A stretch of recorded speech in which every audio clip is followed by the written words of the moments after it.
আমি তাও একটু এখানে নাড়িয়ে রাখলাম। দেখো এটা আস্তে আস্তে রংটা এর ফেড হতে থাকছে। লেবুর রস, তার মধ্যে থাকে অ্যাসকর্বিক অ্যাসিড আর সাইট্রিক অ্যাসিড, এবং এই অ্যাসকর্বিক অ্যাসিড এবং সাইট্রিক অ্যাসিডের প্রভাবে দেখতে পাওয়া যায় কি না, এ স্টেটটা মানে জারণ সংখ্যাটা আস্তে আস্তে পরিবর্তন হয়, এবং এটা দেখো আস্তে আস্তে কমলা থেকে হলুদের দিকে এগিয়ে যাচ্ছে।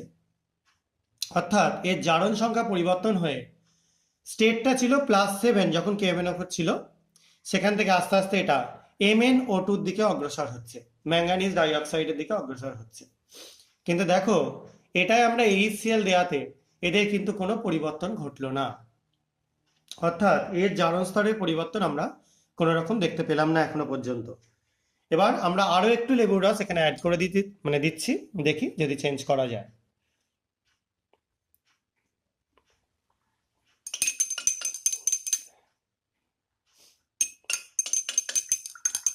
দেখো রংটা ফেড হয়ে যাচ্ছে, সাদাটে হয়ে যাচ্ছে, অর্থাৎ এখানেও কিন্তু রিয়াকশন হচ্ছে।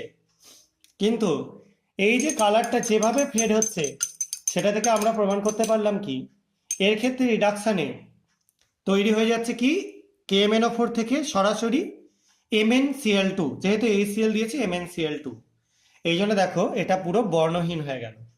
তোমরা এটা দেখতে পাচ্ছ ইয়েলো বর্ণের হয়ে গেছে, এটা MnO2 তৈরি হওয়ার জন্য হয়েছে, আর এটা কি হয়ে গেল পুরো কালারলেস বা